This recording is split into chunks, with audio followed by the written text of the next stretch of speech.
Mientras la buscan, seguimos hablando del artículo 10. Ustedes han escuchado de que siempre nos hablan de la corresponsabilidad, ¿verdad? ¿Y ustedes saben cuál es la corresponsabilidad? Alguien, arriesguese. ¿Qué piensan ustedes que es la corresponsabilidad? Bueno, se supone que se les va a hacer firmar un documento de corresponsabilidad cuyos padres decidan enviar a sus hijos, cosa que pues ellos también acepten la responsabilidad de que en caso de contagio, pues es algo que obviamente muy posible va a pasar y que no tenga ninguna repercusión jurídica Bueno, profesora, o fíjate, legal, algo así. ¿cómo es tu nombre, profe? Luz Adriana Morales, del Santa Profe, Teresa de Jesús. profe, fíjate que esa explicación que tú me das se consideraría uno la más sensata al interior de una institución. Pero fíjate que no es Sí, legal. El consentimiento sí, de exponer a los niños y adolescentes a un tema de que le cause la vida, te lo voy a hablar ahorita en el artículo 25 del Código Penal colombiano, la ley 599 del 2000. ¿Y sabes por qué? Porque resulta que el consentimiento, eso depende si es inducido. A usted le asiste la responsabilidad de explicarle al padre de familia los pros y los contras que traería tal situación, ¿cierto? Hay padres de familia que son iletrados. El hecho de que sean iletrados y que ellos firmen un presunto consentimiento de ir a una institución, en este caso, cuando no existen las condiciones, allí hay una responsabilidad compartida, que no te vas a asumir, porque tú sabes que lo más próximo es que existiera el contagio porque no existían los protocolos. Ahora, si tú le vas y le preguntas al padre de familia que si quiere la alternancia, cuando tenemos atiborrados a los estudiantes una cantidad de trabajo que les enviamos, entonces el padre de familia dice, uy, de una, ¿cierto? De una, pero no le explica las consecuencias. Es muy difícil, es muy diferente tú como docente que conoces tales situaciones a una persona que no haya estudiado absolutamente nada y que no sepa firmar que entrega a su niño. Obviamente que no significa que el padre de familia no va a ser responsable, ¿cierto? Pero la responsabilidad recaería solidariamente contra la persona o la autoridad que le indujo al error. Porque vuelvo y te repito, nuestra obligación es preservar el derecho de los niños, niñas y adolescentes. Garantías. O sea, ese no es la acción de que firme un consentimiento. Eso no te va a servir jurídicamente para nada, profesora. Absolutamente para Eh, nada. yo tengo una pregunta porque yo he leído en algunas partes que, y pues ellos como que también están promoviendo todo el tema de la alternancia, con que, por ejemplo, que la UNESCO ha sacado como unas estadísticas, o yo no sé ellos cómo han hecho eso supuestamente, de que pues los niños también en sus hogares hay niños que viven en un alto grado de vulnerabilidad y pues que de alguna manera estar en las instituciones pues como Bueno, que profe, previene de mira, alguna manera. profe, yo te voy a tratar de responder y le sugiero que ese tipo de pregunta o de comentarios compartir lo hagamos al final, porque te voy a decir dos cosas. El artículo 230 de la Constitución establece el juez en su providencia solamente está sometido al imperio de la ley. ¿Qué significa eso? Que tiene que existir una ley para llegar a sancionar. Los conceptos y la jurisprudencia son criterios auxiliares. A mí me importan los conceptos que puedan decir las demás personas. Yo debo actuar de acuerdo a la Constitución y la ley. Es el deber del ser. El deber del ser humano es cumplir la Constitución y la ley, gusten o no nos guste. Yo les hago una pregunta a ustedes y me van a responder con bastante tranquilidad. ¿Ustedes prestarían a sus hijos y llevarlo a la alternancia sin que existan los protocolos? ¿Los prestan? Para nada. No, No, no, no, no. No, ¿Cierto? no, Exacto. no. Entonces, lo que yo, desde la parte humana, desde la parte de la dignidad, yo tengo que ubicarme en el zapato del otro y ser muy humano. No existen las condiciones. Y si no existen las condiciones, si yo no presto los míos, menos debo buscar que los demás presten lo suyo para ponerlo a un experimento que en Colombia, vuelvo y le repito, No, ni siquiera han hecho la contratación de la vacunación, por eso el presidente todos los días dice cosas totalmente diferentes y por eso extendió el estado de excepción hasta el 28 de febrero, porque no existe ningún programa de vacunación. Y entendemos presuntamente, por lo que ha dicho la Organización Mundial de la Salud, que la única manera es quizás que las personas se puedan vacunar. Por el momento estamos bajo el autocuidado y le voy a decir esto, profe, y anoten. La ley estatutaria 1751 del año 2015, en su artículo 5, establece lo siguiente. El Estado respetará el goce, ojo pues, el Estado respetará el goce de la salud de las personas. Y si ustedes creen que les estoy diciendo mentira, pueden ir a la resolución 1721 en los considerando y allí ratifica nuevamente el Estado, dice que respetará y siempre le dice, siempre y cuando existan los protocolos de bioseguridad. Ese es el autocuidado que tú debes tener. Y no solamente contigo, con tu núcleo familiar. Y recuerden, al llegar los niños a la escuela, no solamente tener la responsabilidad con ese niño, sino con el núcleo familiar. ¿Y por qué? Porque es muy probable que el niño salga contagiado y vaya y contagie a su núcleo familiar en la casa. Y tiene como demostrar que durante estuvo encerrado no se contagiaron. El contagio lo recibe cuando va a la escuela. ¿Y quién responde? Le voy a tratar, porque a tocar aquí un ejemplo de un profe de Cundinamarca que me envió el caso y lo estuve tratando. Y fue que en el tema virtual, el consejo académico había determinado que la plataforma que se iba a utilizar era MIS y el profe estaba utilizando otra plataforma y resulta que se le metió un hacker y le envió unas cuestiones de porno al profesor, le salió a los estudiantes. El profesor fue a la Secretaría de Cundinamarca a buscar auxilio y la respuesta que le dieron fue que no lo iban a respaldar porque esa no era la plataforma autorizada por parte de la institución y que resolviera su problema penal. Imagínense, el profesor trató de mirar cómo solventaba el tema educativo para los niños, pero no sabía el problema que se estaba metiendo. Y ustedes creo que han escuchado el caso de la profesora de Pitalito Huila, que iba a las veredas a entregarle las cartillas y los programas a los chicos y resulta que salió contagiado una familia y ahí está afrontando el problema penal. Y le voy a decir por qué en artículo de la ley 599 del 2000. Pero antes quiero que leamos el artículo 10, profesor, de la 1098, por favor. Con el artículo 10 de la 1098 lo leo. Sí, sí, señor. Artículo 10, corresponsabilidad. Perfecto. Para los efectos de este código se entiende por corresponsabilidad la concurrencia de actores y acciones conducentes a garantizar el ejercicio de los derechos de los niños, las niñas y los adolescentes. La familia, la sociedad y el Estado son corresponsables en su atención, cuidado y protección. Para allí, profesor.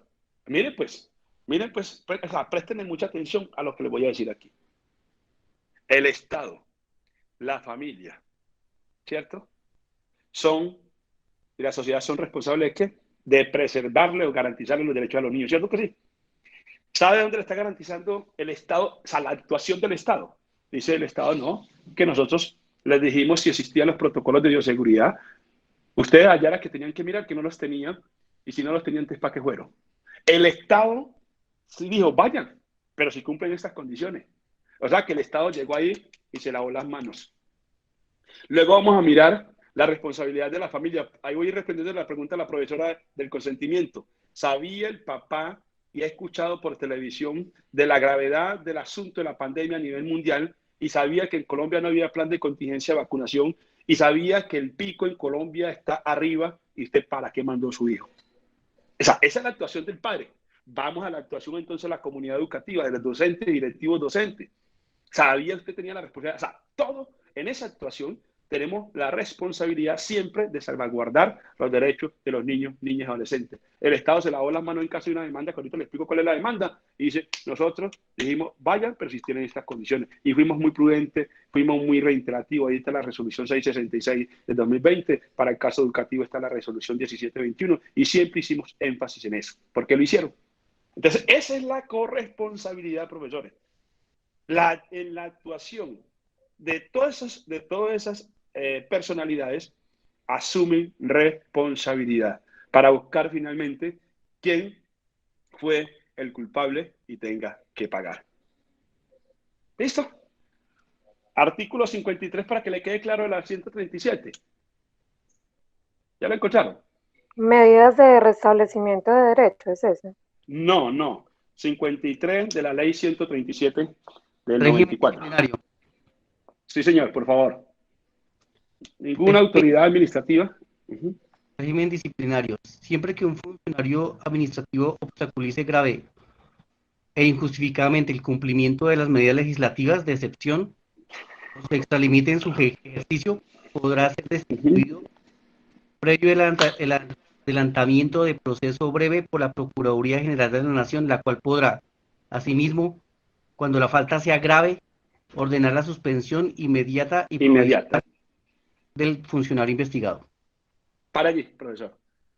Les pregunto, ¿quién es la autoridad que tiene la competencia de sacar leyes o decretos con funciones de ley en este momento de estado de sesión? El presidente de la República, con la firma de su ministro, nadie más, ni alcalde, ni gobernador, nadie, en absoluto nadie, ¿cierto? Si hay alguna autoridad administrativa, ahí le está diciendo, vayan entonces a la Procuraduría e interpongan la queja disciplinaria frente a esa autoridad administrativa que injustificadamente está contrariando unas normas que buscan mitigar una pandemia y lo están vulnerando. ¿Listo? Ahora sí vamos para las consecuencias penales. Anoten por ahí, profesores. Artículo 368 del Código Penal colombiano. Dice, pues, profesor, lo consigo aquí para leérselo. Mire, el que viole medidas sanitarias adoptadas por la autoridad competente para impedir la introducción o propagación de una epidemia, incurrirá en prisión, de 4 a 8 años de cárcel. Entonces, la autoridad administrativa o la persona que vulnere estado de excepción de manera injustificada, que evite la proliferación de una pandemia, incurrirá en prisión de 4 a 8 años de cárcel. Me voy a explicar esto. Resulta que yo soy un directivo que siempre le reconozco su altruismo a los docentes. Y la profesora, vamos a tomar el caso de la profesora de Pitalito Huila, que ella estábamos en cuarentena y muy preocupada por los niños, entonces se iba a la ruralidad a entregarle los talleres a los chicos. Pues esa acción era una acción altruista para el rector y para la comunidad educativa. Pero una vez se contagian, ese núcleo familiar le dejaron sola. ¿A qué se puede afrontar inicialmente la profesora? A una pena de 4 a 8 años de cárcel por haber vulnerado un estado de excepción que buscaba impedir la propagación de una epidemia. Miren esa actuación nada más. Ahora vamos a renglón seguido. El artículo 369 dice que el que propague pandemia incurrirá en prisión de 4 a 10 años de cárcel. ¿Y cómo así? Bueno, a mí me obligan a ir a la alternancia sin que existan los protocolos. Yo soy asintomático, yo no sé que tengo el virus y resulta que voy contagiando una cantidad de personas. Para la ley, no me importa tu altruismo. Tú debiste cumplir la Constitución y la ley y está más que claro. Esas palabras que utilizamos a veces de que para persuadir al maestro que tenemos que ser muy no sé qué, que la educación, que el derecho a la educación, que qué pecado con los niños. ¿Cómo? Así, derecho a la educación, pero también está el derecho a la salud. Y yo no voy a asumir responsabilidades que el Estado no ha dicho quién las asume. En ninguna de las orientaciones el Estado ha dicho quién asume las responsabilidades civiles, penales y disciplinarias que se pueden desprender de esa actuación. O sea, que le está diciendo es quien que asume esa responsabilidad es quien haya autorizado tal situación, porque estás vulnerando un derecho o un estado de excepción. Y miren, el presidente de la República, y le digo el decreto 1168, artículo 8, que fue prorrogado a través del decreto 1550 hasta el 16 de enero, y que anoche lo prorrogaron hasta el 28 de febrero, estipula que el teletrabajo y el trabajo en casa continuará mientras dure la pandemia, siempre para todas las entidades públicas y privadas y extendido a contratistas, siempre y cuando su presencia no sea indispensable. O sea, yo puedo decir que estoy en el autocuidado y que puedo trabajar desde casa porque es legal, es la autoridad competente que entiendo que puedo trabajar desde casa. ¿Cómo me van a aplicar abandono de cargo? No hay forma. Y estoy cuidándome a mí y a mi núcleo familiar. A mí y a mi núcleo familiar. Aquí el derecho que se tiene que tratar de preservar a toda costa es el derecho a la vida, compañeros. A la vida.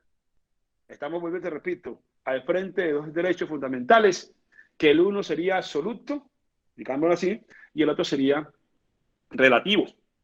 ¿Ya? Primero debemos garantizar el derecho a la vida. Seguimos. Ustedes han conocido, profes, que el artículo 122 de la Constitución Política de Colombia dice que ningún funcionario podrá estar sin funciones. Y precisamente eso se hace para mirar cuándo hay extralimitación o cuándo hay omisión por parte del funcionario. Y le voy a explicar el porqué de estas dos cosas. El artículo 6 de la Constitución dice que las personas responderán por infringir la Constitución y la ley. Los funcionarios públicos lo serán por infringir la Constitución y la ley, pero además por omisión o extralimitación de sus funciones. Pregunto, ¿quién tiene la competencia de sacar normas en un estado de excepción? Presidente de la República con la firma de su ministro. Si yo como autoridad administrativa trato de contrariar eso, estoy extramilitándome en mis funciones y tiene consecuencias penales, civiles y administrativas. Vamos a poner un ejemplo.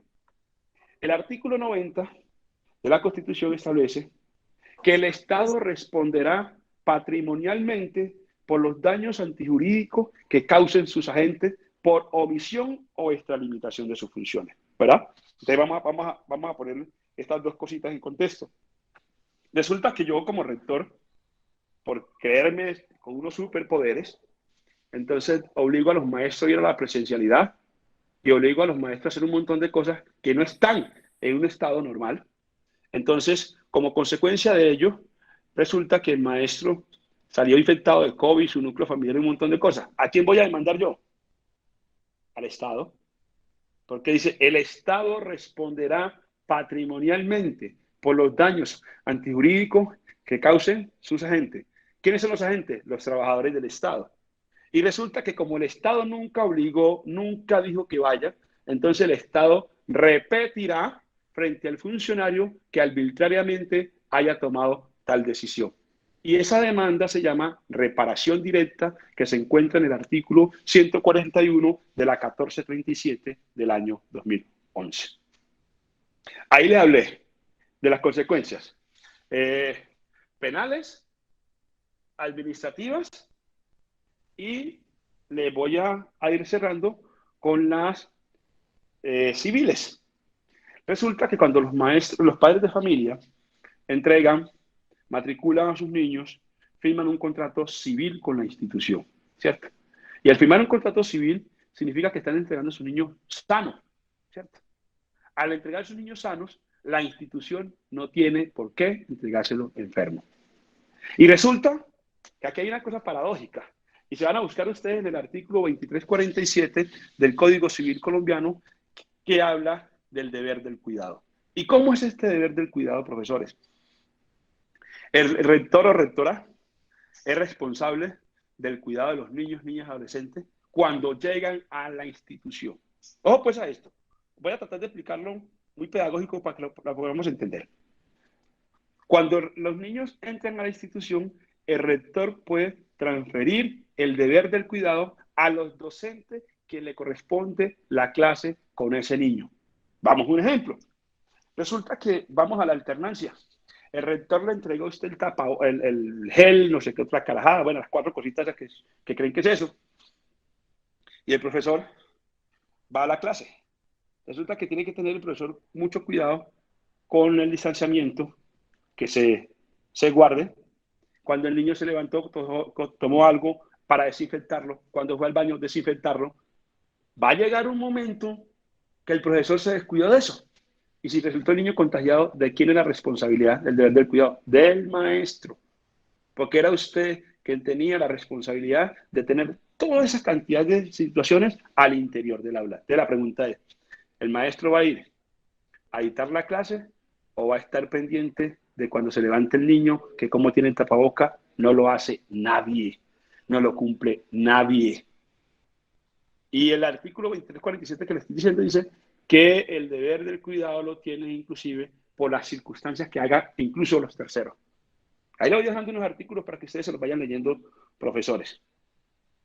Ahora, en cuanto a las situaciones disciplinarias, podemos irnos a la ley 734 del año 2002 y específicamente en el artículo 48 podemos encontrar las faltas graves. Y eso puede darnos destitución e inhabilidades para ejercer la profesión. Eso es más o menos, profes, como un recorrido más o menos amplio de las circunstancias civiles, penales y administrativas. Por eso, FECODE, y por eso la mayoría de los sindicatos dicen no a la alternancia, porque no existen las condiciones para poder garantizar la vida de los niños, niñas, adolescentes, la de ustedes, la de su núcleo familiar y la de la comunidad en general. ¿Ya?